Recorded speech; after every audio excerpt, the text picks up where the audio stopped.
Olá, gente boa do meu agrado.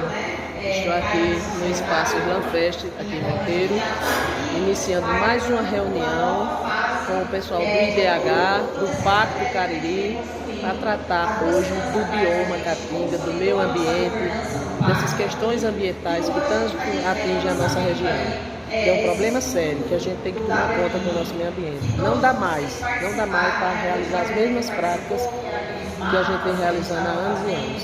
Temos que fazer o caminho inverso, temos que tomar conta do nosso meio ambiente, porque senão tudo isso vai se voltar contra a gente. Cheio de outro.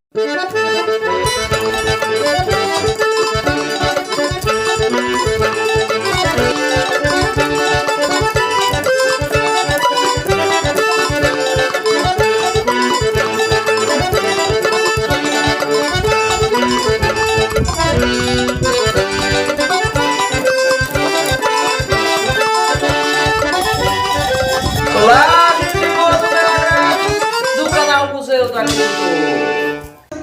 Para que a gente possa compreender o território sobre seus diversos aspectos, gerando então os dados, recomendações que possam apoiar as estratégias.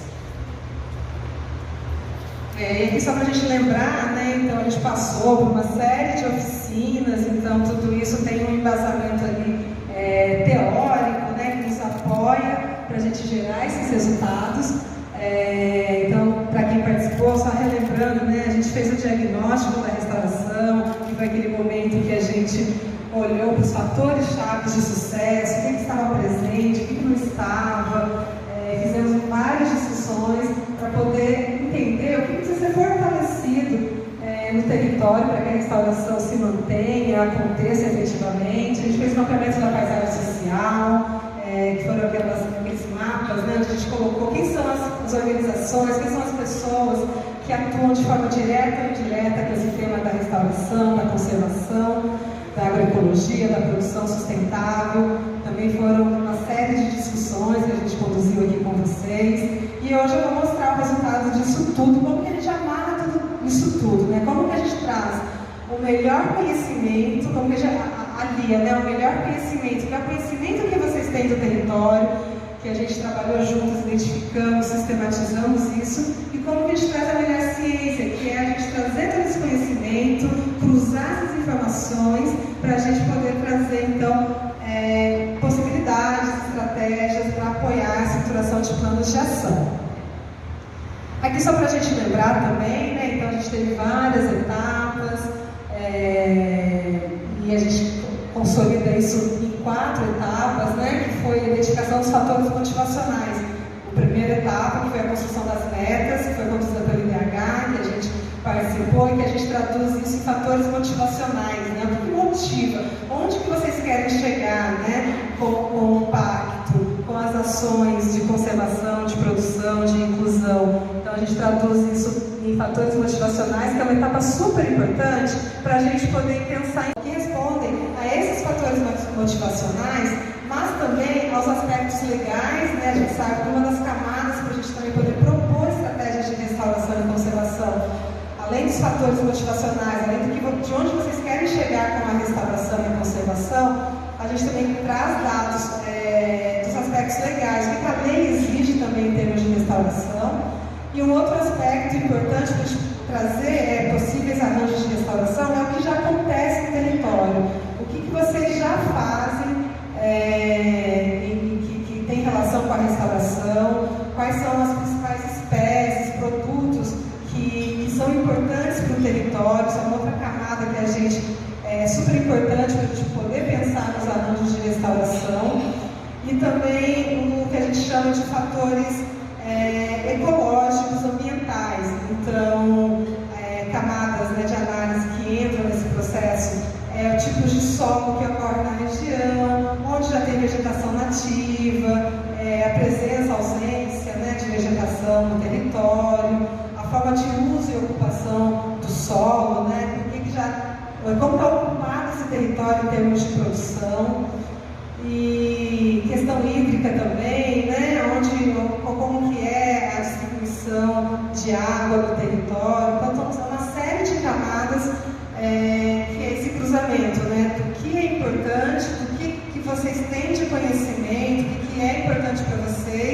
que já tem de iniciativas acontecendo, que eram aqueles mapas que a gente trabalhou em uma das oficinas também, junto com essas outras camadas legais e ambientais.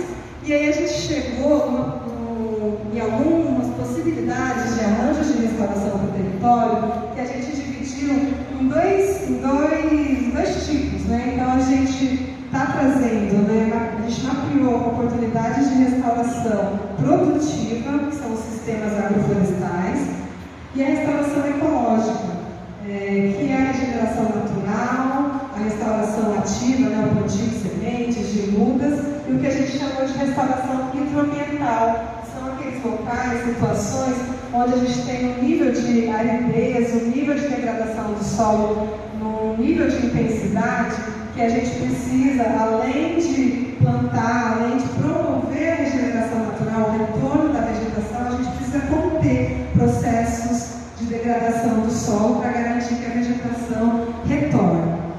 E quando a gente fala da restauração produtiva, a gente também pensa, né, e pronto, a gente quer manter a restauração, a gente quer manter as atividades de restauração, de conservação do território.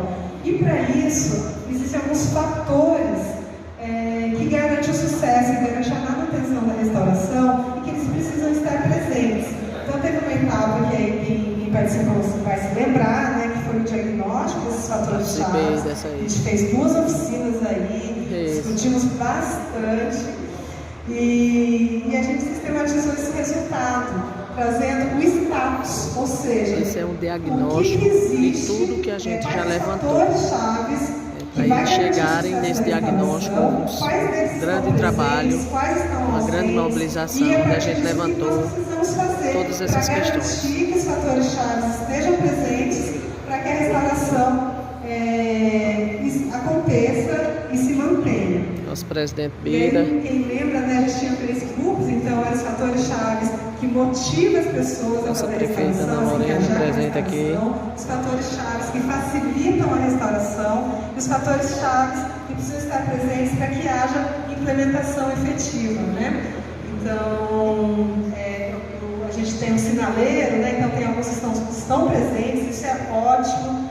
E aí a discussão que a gente traz é como que a gente garante que eles não se ausentem, né? Que eles se mantenham fortalecidos. E a gente tem algumas situações que estão ausentes, que é o vermelho, né? Então a gente sabe que tem alguns fatores que precisam ser fortalecidos, que a gente precisa pensar em estratégias para garantir que eles estejam presentes. Como, por exemplo, os aspectos relacionados à legislação. Então a gente precisa garantir que tenhamos requerimentos legais, que tenhamos leis, normativas que apoiem e facilitem que os processos de restauração continuem nos territórios. Meio ambiente, né? Isso para o agricultor até uma coisa, vamos dizer assim, não dá para você acreditar, né? Na época do meu pai, se fazia carvão lá na minha propriedade. E era o meio de sobrevivência que ele tinha. Quando eu voltei para o sítio, eu disse: pai, por que o senhor faz carvão? Por que o senhor vende madeira? Ele disse: porque eu não tenho outro meio de vida, né? Já você já tem. Ele até me soltou essa. Você já tem. Então, eu acho que a questão da preservação é parte principalmente daí. Não adianta você chegar para o agricultor e dizer: vamos preservar o meio ambiente. Porque é bom, o mundo vai melhorar, a camada de ozônio. Você tem que mostrar ao agricultor uma saída para que ele preserve. Por exemplo, minha irmã Cleonice trabalha com apicultura. Ela é obrigada a preservar o meio ambiente, porque as abelhas dependem disso, né? O pessoal que trabalha com orgânico também é obrigado a preservar o meio ambiente, porque se ele não preservar, muitas pragas vão vir para atingir as suas plantações. Então, é uma questão de unir a questão da preservação com a geração de renda sustentável. Então, cabe ao agricultor preservar desde que ele ganhe sua renda, desde que ele gere sua renda. Mas cabe às universidades, aos órgãos, também propiciar essa renda. Por exemplo, o PAA, o PENAI, vem ajudando bastante nisso, né? Porque a gente é certificado, a gente tem essa conscientização. Mas muitos, a grande maioria, não tem. Meus vizinhos já estão aplicando veneno nas suas campineiras. Então, eu estou lá ilhado por veneno. Eu tenho um certificado orgânico, não uso veneno, mas eu estou ilhado por veneno. Vai ver a questão da mão de obra escassa, né? Então, tudo isso a gente tem que avaliar nessa questão quando vai debater preservação do meio ambiente. Valeu, gente boa. E nós não estamos trabalhando com cabra, com bode, com ovelha, mas sim nós estamos trabalhando com pessoas. Então, antes de tudo isso começar a ser tratado, nós temos que ter um olhar muito atencioso para com as pessoas que estão recebendo essas intervenções, como vão ser executadas, e estamos principalmente trabalhando na parte de sucessão rural, tanto da parte de gênero, tanto da parte de etnia, tanto da parte de povos tradicionais, porque são essas pessoas que vão estar conduzindo. Esse tema sucessão, lá em casa mesmo eu estou preocupada que depois de mim, quem vai ser a sucessora? Então, assim, sem todas as propriedades. Muito atencioso para com as pessoas que estão trabalhando. Então, assim, sempre tem esse olhar. E que é isso também que nós, no Procasa, também nós temos também como público-alvo e estamos trabalhando com essas pessoas.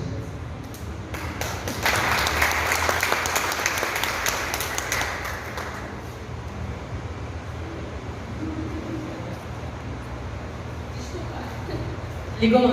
Desculpa, gente. Obrigada, Felipe. Passando aqui para a Alexandra, é o mesmo contexto, assim. Dentro, né, do trabalho da academia, um trabalho já consolidado e reconhecido, eu acho que esses dados agregam muito ao que já vem sendo feito, se somam aí esses esforços. Quero entender como é que você recebe isso, como é que isso agrega dentro do trabalho na academia.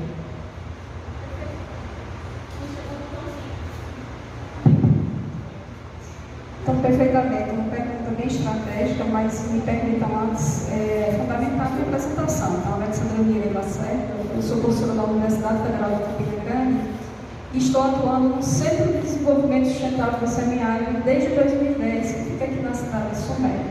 Então, um centro bem estratégico e na nossa instituição eu tenho o privilégio de coordenar o Laboratório de Ecologia e Botânica e ser líder do grupo de pesquisa Conservação Ecossistêmica e Recuperação de Áreas Degradadas dentro desse contexto que é o semiárido brasileiro. Então, estamos sim fazendo, é claro, um escopo de ações que está em volta de ensino, pesquisa e extensão. E, Geisa, nós recebemos os dados com muita gratidão, né, mas vem fortalecer um trabalho que nós estamos executando dentro das faixas de semiaridez e nessas faixas olhando para o nosso bioma caatinga. Entender esse bioma dentro de uma nova visão, um novo escopo, que é falando de potencialidades. Né? Nós estamos acostumados a olhar o nosso bioma do ponto de vista de pobreza, e hoje nós estamos falando de riquezas, nós estamos falando de resistência e de resiliência. Então, um bioma que o próprio documento que vocês estão apresentando hoje, que estão lançando, mas que foi fruto de tanta caminhada, né, Luciana, e tanto diálogo, que fala dessas resiliências dessas faixas, né? Então, realmente é um documento que vem agregando e que a gente está impulsionando esse olhar, esse novo olhar sobre o nosso bioma, entendendo o nosso macroclima, entendendo a nossa fitodiversidade, entendendo a nossa fauna, as nossas condições edáficas e mostrando para as pessoas que são residentes, né, do nosso bioma, mas por que não para falar para o mundo também que nós temos tantas riquezas que a gente pode sim, inclusive do ponto de vista de aspectos biológicos, considerando as espécies endêmicas, ensinar para o mundo que o nosso bioma pode sim contribuir muito, principalmente no eixo das soluções que estão em volta às mudanças, alterações dos ordens climáticas. Então é um documento que agrega, né, e que nos traz possibilidades e que é claro que eu sei que você vai impulsionar outras pessoas. Para a gente, que já trabalhamos de alguma forma com essa restauração, né? Por quê? Porque a gente está lá no campo, a gente está vivenciando junto com o produtor rural, que na realidade vamos dizer, é o principal, o ator principal são vocês, agricultores, são vocês líderes de associações que estão lá para levar, né, as informações que para se restaurar a caatinga estamos fazendo alguma coisa, mas é muito pouco. Tem que ter muitas políticas públicas, né, para que se possa trabalhar, começando pela conscientização, porque a gente tem que pregar os jovens. A gente não pode deixar o jovem vir para a cidade. A gente tem que trabalhar o jovem lá para se trabalhar essa situação da restauração do bioma de Caatinga. Com certeza, durante aqui o evento, a gente vai poder falar mais sobre quando os atores, né, perguntarem para a gente mais alguma coisa. Mas é isso aí, a gente já está caminhando com alguma coisa, e muito importante também aqui vocês trazerem essa situação para a gente, porque vai nos ajudar. Estamos todos englobados nessa situação. É isso? Então, estamos aqui como IPAE à disposição de vocês, né? E também agradecer por estarmos participando deste programa, Raízes da Caatinga. Obrigada. Obrigada, senhora. A gente agradece a sua participação e a participação da IPAE, que está aqui. Passando para a Grazi, que é gerente do programa Raízes da Caatinga. Grazi, como é que você enxerga isso, né, para a gente conseguir avançar nas metas do Pilar Proteger, mas ali sempre alinhado com o Pilar Produzir, com Incluir? Como é que você recebe isso do ponto de vista do programa? Bom, antes de eu começar a falar, eu gostaria de agradecer a presença do deputado estadual Romualdo, que está aqui com a gente também. Bom, eu acho que a grande pergunta é essa: e agora? Né? O e agora? A gente tem um estudo, foi lançado, está aqui, mas e agora? Mas eu realmente acho que é isso. Eu acho que é colocar em prática, colocar no chão tudo que foi desenvolvido. É mais que um estudo, né? É um estudo, é um processo de escuta, na verdade, do território, para o território, feito com o território, trazendo toda a abordagem acadêmica, mas também em especial dos saberes locais e tradicionais. Eu acho que esse é o grande passo, é o grande ponto. E eu acho que agora é como colocar em prática, como linkar tudo isso, como a gente trazer tudo que foi desenvolvido dentro daqueles planos de ação que serão desenvolvidos aí para o programa, né, para o pacto, na verdade, mas também esse material é para ir para além, na verdade, é para a gente apoiar a política pública, é para a gente apoiar novas discussões na academia, que na verdade já estão acontecendo, mas mais um pouco, é só agregar, é somar. É a gente juntar mais esforços mesmo. Eu acho que a gente está chegando aqui, e aí eu até falo isso com todo respeito, IDH e WRI, para somar com vocês o que vocês já estão fazendo. Vocês já estão fazendo tudo, a academia está fazendo um trabalho excelente, o setor público, as associações, as instituições. Então, na verdade, a gente só chega para somar. Esse documento é só mais um para somar aí com toda essa nova narrativa. Eu gostaria de enfatizar a fala da Alessandra, de essa nova narrativa para o semiárido mesmo, de oportunidade, né? Um novo olhar para o bioma Caatinga como um bioma que é o único bioma brasileiro, um bioma de resiliência, de resistência, de adaptação climática, que pode ser sim exemplo para o resto do mundo. Então a gente olhar isso como uma oportunidade, óbvio, sempre trazendo os desafios, que é importante a gente saber quais são os desafios, mas olhar para esse bioma com um novo olhar, um olhar da oportunidade mesmo. Acho que é isso. E se fosse realizada a compensação ambiental do desmate das eólicas e das grandes usinas de energia solar que estão sendo colocadas no estado. Pois bem, como começou esse processo? As empresas chegavam para o agricultor e entregavam algumas dezenas de mudas e colocavam: agricultor, plante, você precisa preservar o meio ambiente, porque nós temos um déficit ambiental para ser ressarcido e precisamos que você faça esse trabalho. Pague a conta. Isso. O agricultor, ele planta, certo? Aí o agricultor, ele vai ficar gastando o que tem ou algum sistema de irrigação, ele vai ficar gastando energia para estar realizando isso, vai estar gastando água para estar realizando essa ação e vai estar gastando seu tempo para estar fazendo isso. Mas qual é o retorno financeiro para o agricultor agora? O agricultor, ele passa fome hoje, o agricultor, ele precisa fazer a feira dele hoje, ele precisa dar de comer, ele precisa vestir os seus filhos ou a sua casa. Muitos agricultores desistiram. Os que tinham bomba, os que não tinham, aguavam na água, na lata, no balde.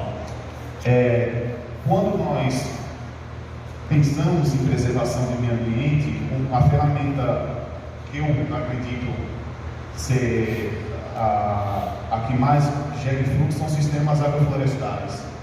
Porque você diz para o agricultor: olha, nós vamos plantar nativas. Nós vamos plantar um ipê, a craipê, uma graúna, nós vamos plantar um angico, um bufo. Mas, ao mesmo tempo, entre as linhas e as fileiras, você pode plantar sua fruteira. Você pode ter sua goiaba, você pode ter seu caju, você pode ter sua manga, você pode ter sua acerola, você pode ter sua laranja. E entre as fileiras, o senhor pode também plantar o seu milho, a sua palma, o seu feijão, a sua fava. Então, nós temos que é uma ação que eu acredito muito mais educacional do que produtiva. Porque, querendo ou não, nós estamos quebrando paradigmas de agricultores. Meu pai fazia isso, meu avô fazia isso, meu tataravô fazia isso. O seu pai vende carvão. Uma das fontes de renda ou é lenha, ou é carvão que o agricultor vai ter muitas vezes quando ou a chuva foi pouca, ou agora que chegou essa transposição do Rio Paraíba, para São Francisco, Paraíba, nós temos água perenizada durante todo o seu trecho. Muitos agricultores estão mudando sua vida a partir disso. Mas, ao mesmo tempo, nós também temos a oportunidade ímpar de voltar à preservação, principalmente a recomposição de mato ciliar. E quando nós tratamos de recomposição de mato ciliar, nós também temos que dar ao agricultor as condições de estar fazendo esse processo, como também está dando condições de que o agricultor também possa estar tendo algum retorno financeiro. Não que de imediato, mas de médio a longo prazo também. Então, se o agricultor ele começa a plantar agora um milho entre as fileiras e está lá preservando o ipê, preservando a caipeira, preservando a muda nativa, o agricultor ele não vai deixar. Eu estou fazendo a limpa do milho, mas ao mesmo tempo ele vai ter o mesmo cuidado com as nativas. Em contrapartida também com as suas fruteiras. Isso também já começa a ter aquele efeito cadeia. Pronto, ó, um filho do agricultor está vendo que a situação está melhorando para ele. O filho vendo o pai mudando um pouco a situação, será que ele realmente vai pensar em estar abandonando a propriedade rural? Será que ele não vai começar a pensar, não, se está dando certo para o meu pai com esse apoio, será que para mim não vai estar dando certo para mim? Então, são essas nuances, são essas estratégias que nós sempre temos que estar pensando em como nós vamos atingir, tanto dando condições para o agricultor, como também pensando em como ele vai poder também ter uma fonte de renda sustentável. Obrigada, Felipe. Gente, alguém mais tem alguma pergunta? Por favor, levanta a mão. Vou levar aqui o microfone. Falando seu nome, se apresente e faça a pergunta. Bom dia a todos e a todas. Sou Cícero Ira, lá de São Sebastião do Cruzeiro. Sou professor e sou vereador lá também. Aqui estamos com o colega Manuel, que é lá da Secretaria da Agricultura. E a minha pergunta é o seguinte: para o desenvolvimento desses projetos, vocês naturalmente têm os parceiros nos municípios. Por exemplo, em São Sebastião do Cruzeiro, quem serão os parceiros para que esse projeto possa se desenvolver lá, por exemplo? Obrigada, Cícero. Bom, acho que a gente pode passar para a Grazi, né, para dar um contexto, um panorama do programa. Antes, eu vou responder a sua pergunta, mas só para pegar o gancho, porque eu queria pontuar algumas coisas sobre a fala do Felipe, porque existe uma complexidade sobre esse tema, né? Não é assim, né? Eu concordo com você, eu também sou super... eu acredito no sistema agroflorestal, inclusive como uma das melhores formas de restauração e de produção, mas existe uma complexidade. Há uma complexidade quanto à questão técnica de produção agroflorestal, há uma complexidade em já é difícil o agricultor conseguir mercado para um produto, imagina para 3, 4, 5 produtos. Então existe, é preciso pensar em ações que linkem tudo, né? Não é só a capacitação técnica, não é só a questão educacional, não é só a questão, aí precisa trazer a questão de mercado, os próprios créditos de banco. Se você vai no banco, o banco não está preparado, o agricultor pede crédito para esse tipo de sistema. O banco, eu trabalhei anos com cacau e os agricultores iam pegar crédito para cacau, o próprio banco falava assim, para cacau é muito difícil, pega pagado que é melhor. Então assim, existe uma complexidade toda sobre isso daí, que é uma mudança de sistema, né, que precisa ter uma ação conjunta de todos os lados. E outro grande ponto também é a questão do, em especial aqui na Caatinga, foi trazida espécies exóticas historicamente para a Caatinga, que na verdade isso reflete até hoje na dificuldade de produção que a gente tem hoje, né? Então assim,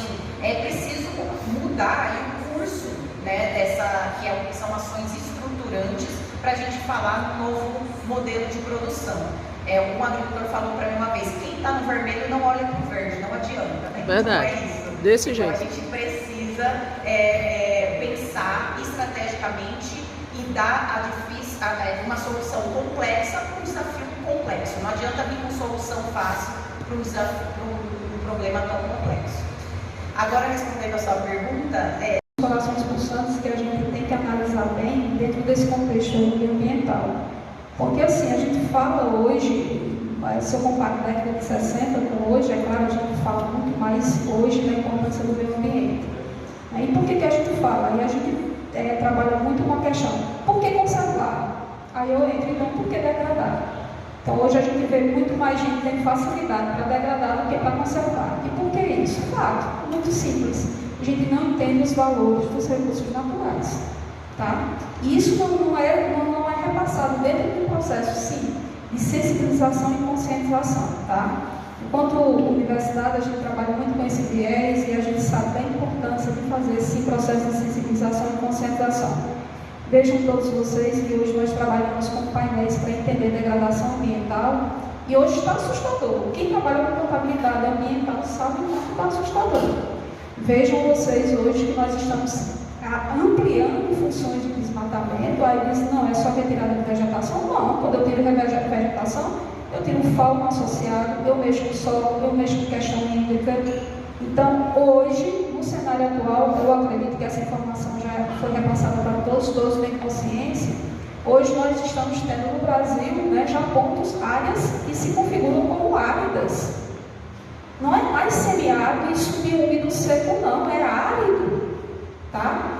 E o que significa dizer isso? Significa dizer que isso vai se reverter na questão econômica, na questão de renda. Por isso que eu vou fortalecendo. Por que conservar? Porque mexe com questões econômicas, sociais e ambientais de forma direta e indireta. Tá? Então, a importância da gente trazer isso, principalmente mostrando valores. E quando eu digo valor, não é uma questão puramente da precificação, é uma questão econômica.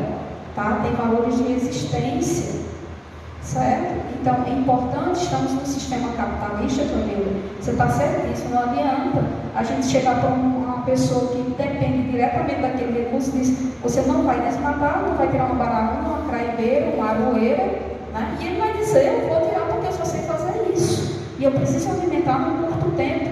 Por isso que eu digo que os atores sociais, ele têm um compromisso de ofertar para esses atores sociais residentes da faixa etária quais são as alternativas. Nós estamos hoje, no dia de hoje, compartilhando várias alternativas, tá? Então, é múltiplo, sim, como você bem colocou, é complexo. A gente não analisar e simplificar as soluções se é uma realidade complexa. E a gente tem que estar junto desses atores sociais mostrando. Hoje, se vocês me perguntarem, nesse cruzamento de conservação versus renda, qual seria a alternativa? Eu diria de forma muito clara, direta e imediata, produtos não madeireiros, como vocês mesmos dialogaram comigo. Quantas saídas a gente tem com produtos não madeireiros, ofertando bioprodutos que seriam saídas positivas? E assim a gente não mexeria no setor biofísico, dos sistemas naturais, a gente já teria isso aí. Então, entra a questão da restauração. Pensar em restauração, eu já coloco para todos que estão compartilhando esse conhecimento nessa sala no dia de hoje com vocês, um desafio da palavra. Veja que eu não estou usando a palavra reabilitação e recuperação, eu estou usando restauração. E a restauração, ela mexe profundamente com a questão de processos, componentes, elementos estruturantes funcionais de sistemas naturais. E quando eu digo isso, vocês podem dizer, é uma professora que está falando apenas do ponto de vista teórico. Não, é prático. É prático. E quando eu falo do bio, eu falo do ser humano também, inclui isso aí. Então, quando a Luciana nos apresenta, por exemplo, regeneração natural, o que é essa regeneração natural? É olhar para esses sistemas, como ele faz o sistema de alimentação e retroalimentação numa escala temporal, e como é que o sistema se mantém em equilíbrio, sem perder uma coisa condicionando, que eu vou falar para todo mundo aqui, quem está na lida com a terra, sabe bem o que é isso, a importância da água. Se eu não consigo manter elementos de regeneração natural ativa, e bem equilibrada nos sistemas, eu perco água. E água é fundamental, quer seja por uma questão de sobrevivência, mas também como processos impulsores de desenvolvimento. Eu estava numa reunião estratégica e disse, não, vamos reduzir, por exemplo, faixa de mata ciliar e ampliar a questão da introdução de certas culturas. Não, vamos acabar com a função de equilíbrio de relações, porque senão eu vou perder no médio e longo prazo algo que é estratégico para o meu próprio processo produtivo e de sobrevivência dos sistemas. Então, o que eu quero dizer é que a importância da restauração ela é fundamental, mas olhando para os processos, para os componentes estruturantes dos sistemas naturais, senão a gente pouco caminha. É claro que atrelado a isso tem que ter a função de equilíbrio. Por isso que o nosso colega ele falou de sustentabilidade. Porque sustentabilidade é uma palavra-chave nos diálogos de qualquer região, de qualquer reunião, quer seja pequena, média, grande, todo mundo fala de desenvolvimento sustentável. Mas por que é algo muito mais teórico do que prático? Porque eu tenho que entrar com conciliação. Conciliação no vetor econômico, social e ambiental. Isso não é fácil.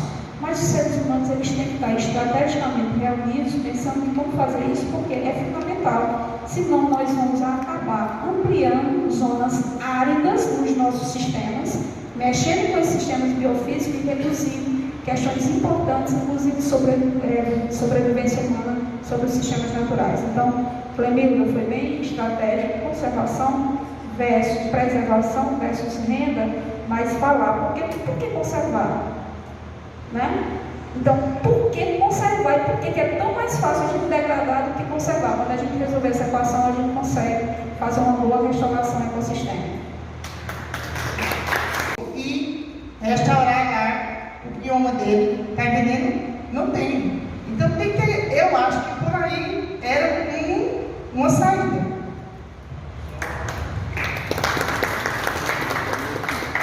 Só complementando aqui, nesse sentido, é que a nossa responsabilidade aqui é muito grande, porque é uma questão de conscientização. Né? Porque o Pronaf-B, como a senhora falou, que o plano safra agora, que era 10 mil para o homem e 12 mil para a mulher, passou de 12 para o homem e 15 para a mulher, ele tem um bônus na região do semiárido de 40%, bônus de adimplência, pagou em dia, tem até 40% de bônus de adimplência. Ou seja, algumas atividades como um tanque para reuso de águas cinzas, perfeitamente seria contemplado com o bônus, né? Com a metade do bônus, se possuiria um tanque de reuso de águas cinzas. Agora, existe a dificuldade, né, tática, prática, aquela coisa que o assessor de crédito vai lá, aí ele não, aquela coisa, eles renegam, né? E às vezes não existe a expertise de estar dizendo, olha, você vai trabalhar com área degradada nesse sentido, assim, assado. Porque a gente sabe, né, a questão do técnico agrícola. Ele vai dizer, não, você pode financiar suas cabras, suas ovelhas, junta de garrote, vai recuperar uma cena, fazer uma brisa, coisa desse sentido. Então, aí orienta a importância do pacto, e a gente levar essa conscientização e talvez até realizar ações conjuntas, porque esse cidadão está lá. A gente está fazendo predicando como, por exemplo, os tanques de águas cinzas, de águas cinzas. Se o produtor está lá e na hora ele gostou e tem um assessor do agroamigo lá, já pega a adesão desse cara lá, você já vai fazer esse plano. Porque se for para levar, depois, quando tu chegar, aí o cidadão já diz, não, bota cá.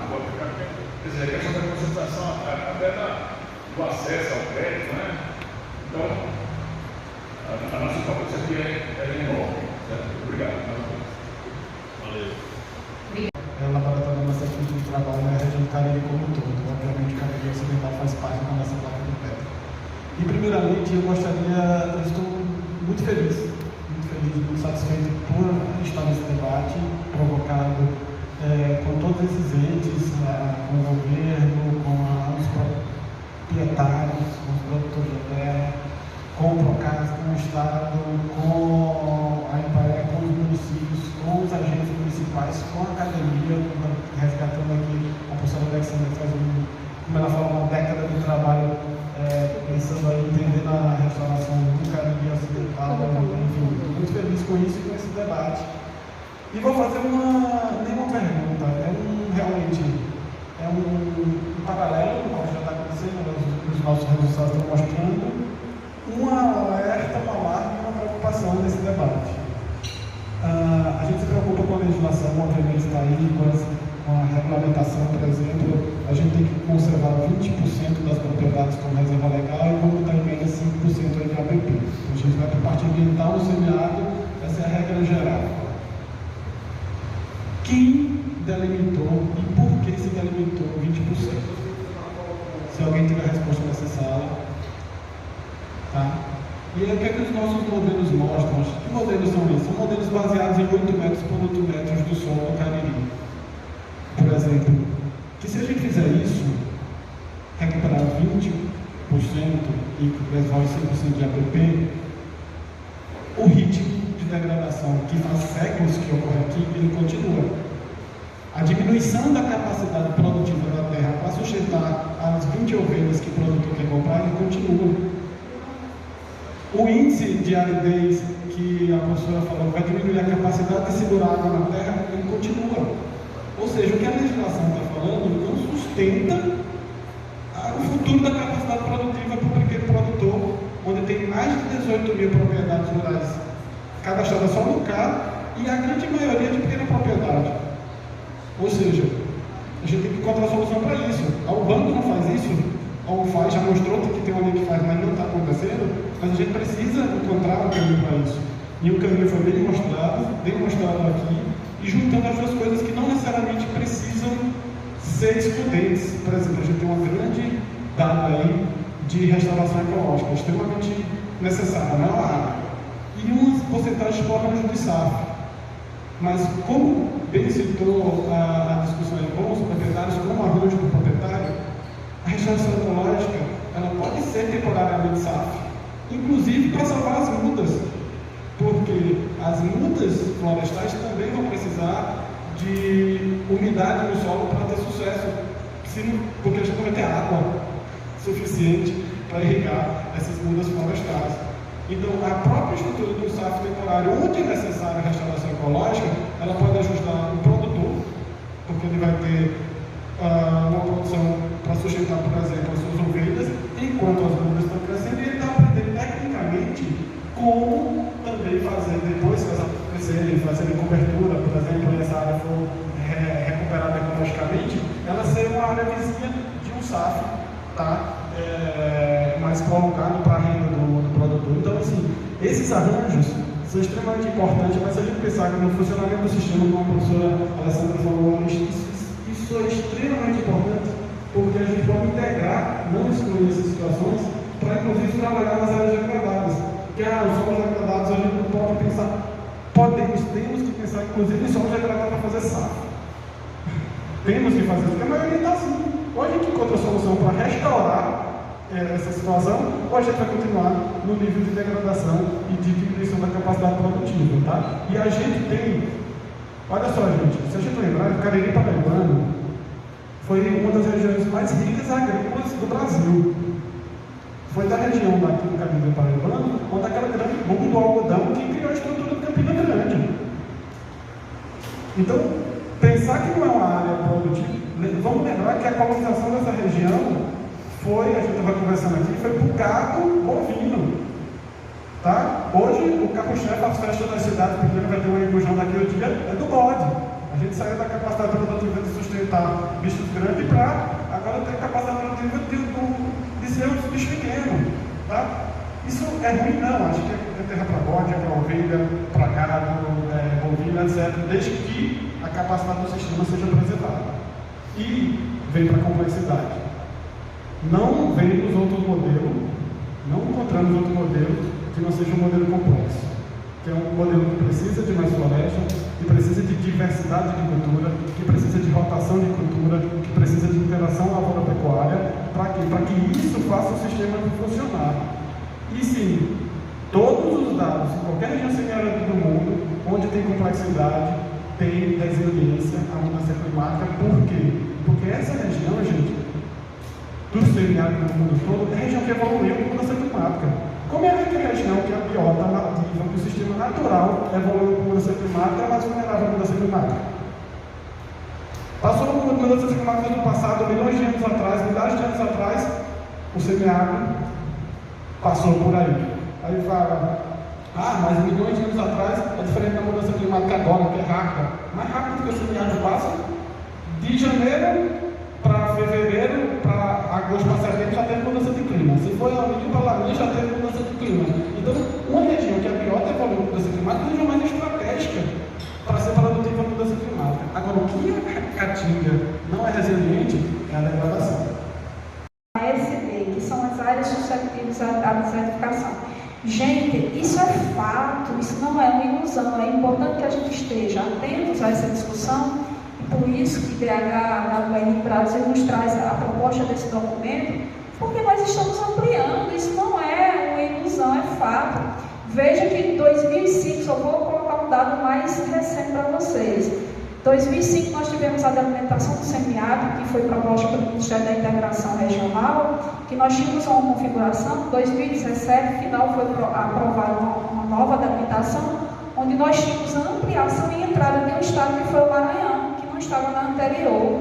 Agora, nós tivemos uma briga bem fundamentada, pela questão da saída dos 50 municípios na outra delimitação mais recente, mas entrou o Espírito Santo. O que significa dizer isso? Estamos ampliando ilhas de calor, estamos ampliando fatores que mexem com o índice de aridez, que é a relação precipitação e evapotranspiração potencial, e isso é muito complicado para as questões econômicas. Então, quando o Helder coloca os nossos cactos, que são símbolos do semiárido brasileiro do bioma Caatinga, e quer representar quatro cactos, a gente já está falando de bioma Caatinga e de semiárido. Mas nós estamos perdendo composições de espécies. O último alerta, e ele abre a fala dele dizendo que vou fazer alertas. É importante, porque quando nós estamos alertando, significa dizer que estamos observando cenários que não é positivo. Uma função mediana de mais longo prazo, isso é complicado, então precisamos estar todos bem atentos a isso. Estamos mudando a composição das espécies nas faixas de semiaridez. O que quer dizer isso? Nós estamos aumentando, ampliando o índice de aridez, chovendo menos em certas regiões e as espécies não tendo capacidade de fazer o processo de renovação e de regeneração natural. Exemplo, para quem está aqui, que é agricultor, o quanto é difícil a gente ver uma baraúninha pequenininha, novinha. Eita, é difícil. Nós estamos, enquanto universidade, fazendo pesquisas para produzir baraúna, para fazer reposição florestal. Vocês não queiram saber a dificuldade que é fazer isso em viveiro. E quando a gente produz, que joga nas áreas experimentais de monitoramento, elas não conseguem se estabelecer. Por quê? Porque o clima mudou. Além disso, a gente tem as intervenções antrópicas. Então, estamos mudando isso que é central para a restauração, que é a palavra diversidade. Muita gente, quando diz, lá vem aquele povo falando de diversidade, que é importante proteger, não vai chegar nenhuma folhinha. Não é isso. A gente quer conciliar questões econômicas, sociais e ambientais. Então, diversidade sim é estratégica. E por que as espécies nativas elas são estratégicas na restauração, inclusive no cena produtiva? Porque ela dá suporte, inclusive, às culturas de ter sobrevivência e ter reprodução nas nossas faixas de terras secas. Então, diversidade ela é central, ela não é só simplesmente aquele conceito de academia. O que é diversidade? Um número de espécies por unidade de área. Então, temos que ampliar, não é só isso. É mexer com os indicadores, com os índices, porque cada espécie tem uma funcionalidade.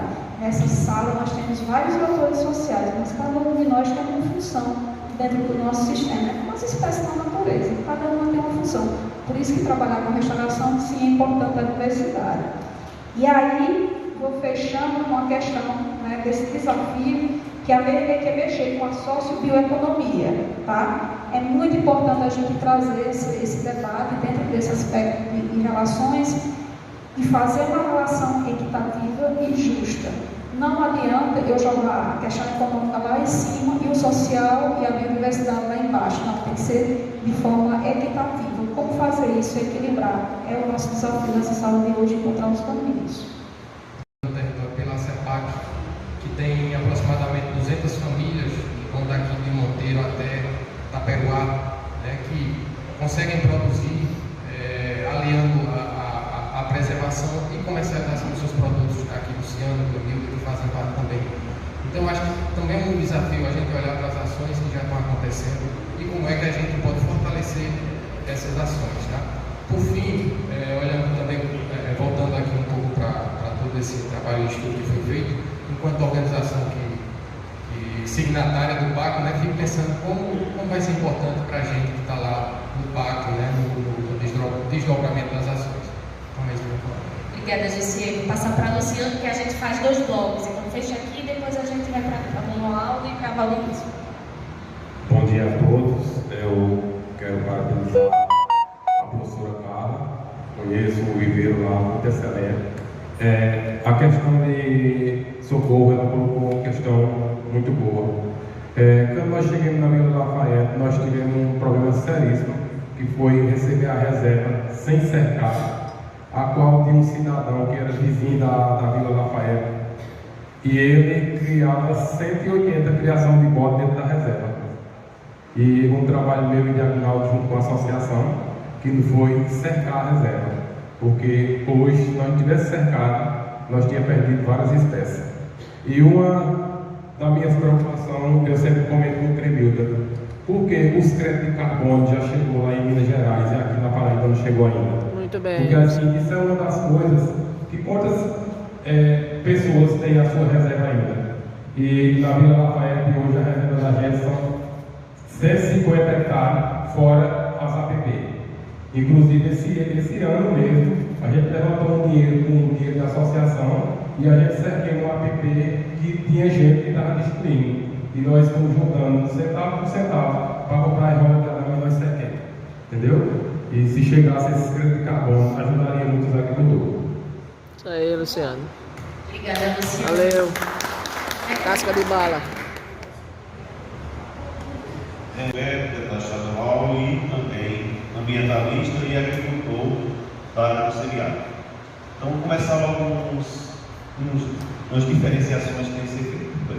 O Cariri pega Sabinê, Monteiro, Ouro Velho, Prata, talvez uma parte pequena de Livramento e Sumé e uma parte de Camalaú é outro. O Cariri pega Pombo, Barra de São Miguel, Caraúba, São Domingos do Cariri, Serra Branca, São João do Cariri, Curjão. Essa área aqui ela é mais, vamos supor assim, o solo é mais pobre, ou foi degradado primeiro, já conhecemos ele desse jeito. E as dificuldades para recuperar são enormes. Francisco é do Maranhão, que faz a minha parte da documentação, e um dia ele questionou isso, mas Sebastião Salgado somou uns 500 hectares deles, em 10 anos uma floresta enorme. Então eu vou mais longe. Eu tenho 500 hectares isolados há 25 anos, só entra quando é o rio, e nessa seca de 2012 a 2020 a vegetação perdeu quase 50%. Nesse período não tinha nome, só o que tem lá hoje, basicamente, a Jurema tinha Jurema de vida, tem umas umbranas, morreram quase todos, botaram a umbrana e hoje uma bandeira e xixi. E algumas ilhas de Acaruá. Então, esse tema é mais complexo do que a pessoa aparenta. Então, vocês, não é só isolar, né? Tem tantos que tem um resultado no terreno, que é de Paulo Cavalcante, não sei se Felipe já foi, e ele isolou, e você olhar com o drone, ele é bem líquido. A diferença dele para o vizinho, que é uma área bem ruim, Caraúbas, tem uma barragem de aterro, uma barragem subterrânea, uma barragem de pedra que é para aterrar, e tem uma área polo bem diferente. E até que a recuperação foi rápida no período curto. Esse ele tem um exemplo. A outra barreira que a gente enfrenta aqui, a mata ciliar, a margem do Rio Paraíba, ela sempre foi a área produtiva. Então, tem um senhor da Mussolão, mas não vou botar fora na hora da coisa, nem aliado político é. Mas doutor, para que chegou essa transposição? Agora que é proibido de contar. Eu preferi que ela não existisse, porque eu podia contar da minha terra presta. E hoje eu não posso nem contar da minha terra presta. Então, a gente tem que vencer uma barreira cultural. Que essa mata ciliar na nossa região era a única área produtiva, porque os outros são tabuleiros. Como é que é o nome? Graziela, né? Graziela. Na nossa região, aí vamos matar da planta cisótica. Então, o senhor passou 30 anos ali com, voltou. Ele disse: o que aconteceu com os tabuleiros? Os tabuleiros, áreas que são mais abertas, estavam cobertas de agarola. E ele disse que tinha desaparecido. Ele disse: o que tinha visto de bom lá era os tabuleiros, que não dava nada, hoje tinha plantas, que era o agarola, que surgiu em alguns pontos desse episódio. Então, o que a gente tem que ter cuidado assim, das plantas cisóticas.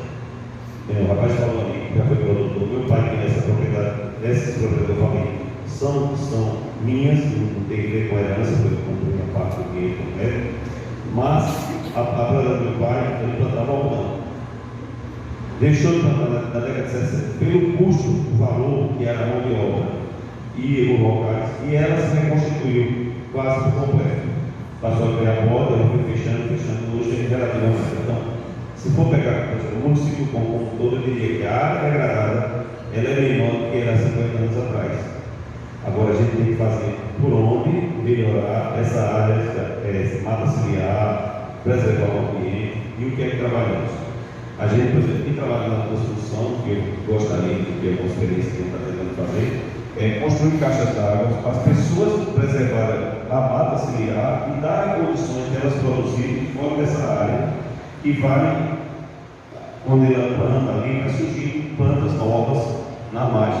O pereiro vai crescer, o caqueiro vai crescer, vai surgir matangueiras, assim. E áreas pequenas, porque normalmente quando é irrigado, né, o custo do bombardeio, ele vai plantar muito, mas ele pode preservar nessa área. Uso também o gravatar, que é uma planta nativa. Uso o agave, que é uma planta que não é nativa, mas muito importante para segurar o solo. Uso muito o aveloz para segurar o solo e para alimentar os ruminantes pequenos, que podem ovelha come a aveloz como fosse capim, não é? Não está glicídio, então o pé de aveloz o bode não vale nem para glicídio, nem existe a glicídio para existir o pé de aveloz. Então a gente tem que buscar alternativas menos episódicas para permitir que as pessoas sobrevivam. A gente só tem uma forma de preservar as pessoas, porque essas pessoas aqui, mas esses pequenos agricultores têm uma raiz, grosseiramente, ou nem grosseiramente, bem parecido com Israel, porque as pessoas brigam por um pedaço de terra com valor. É cultura. Então as pessoas que moram ali, elas têm a cultura arraigada ali e querem continuar ali. Então a gente tem que, não pode chegar e proibir as coisas.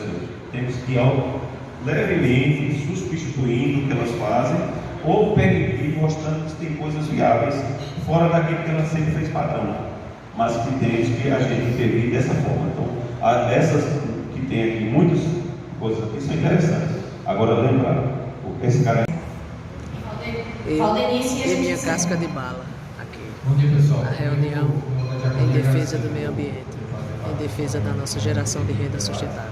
Não é isso, Elia? É isso mesmo, Clemilda. A gente precisa de estar juntos, se unir cada vez mais para a gente discutir assuntos como esse, né, que transformam aqui toda a vida do agricultor e de toda a sociedade como um todo, né? Então, estamos juntos, misturado, defendendo uma região cada vez melhor, mais sustentável, um roteiro cada vez mais forte. Nós não vimos no Cariri nenhuma secretaria do meio ambiente que cuidasse da preservação ao longo dos 50, 60 anos. Isso é preocupante. Como é que a gente vai fazer? O agricultor não sabe fazer a muda da aroeira, do mandacaru, de algumas plantas que, se realmente chegar lá e orientar, eles plantam porque eles sabem que vai dar resultado. Tem algumas coisas que são importantes, a questão, por exemplo, do PA, que garante R$15 mil para uma família, que garante que o município possa distribuir, mas que muitas vezes esse agricultor não recebe assistência técnica.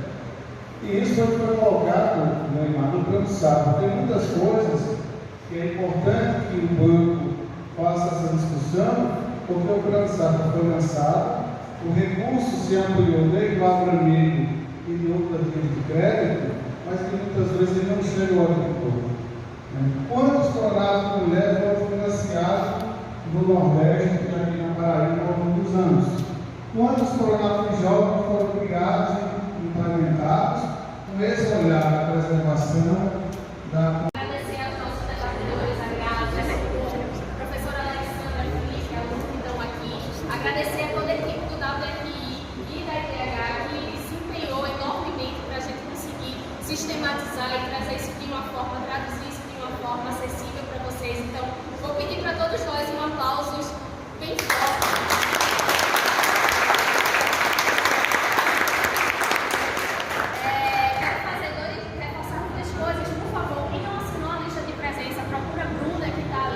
Para ela poder pegar a assinatura de vocês e reforçar também a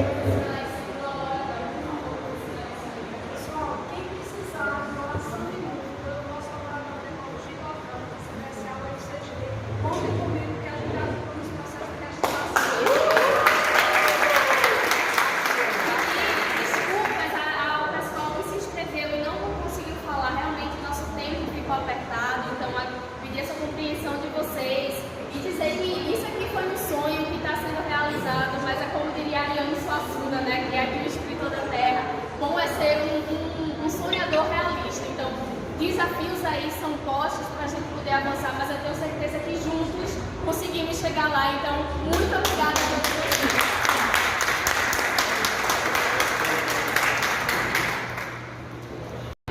Olha aí, gente boa do meu agrado. Está chegando ao fim a nossa reunião sobre o bioma Caatinga, sobre as florestas, sobre o nosso meio ambiente. Hoje nós tivemos aqui a presença da nossa prefeita, Ana Lorena, de várias instituições, da universidade, enfim, dos agricultores, dos nossos agricultores, dos sindicatos. Então, um momento muito importante. E que essas ações de meio ambiente, que esse pacto, que esse planejamento, que tudo isso que foi discutido, debatido, se transforme em realidade. É disso que precisamos. Não só planejar o meio ambiente, mas agir. Urgente, é urgente. Tá bom? Cheio de novo, Deus.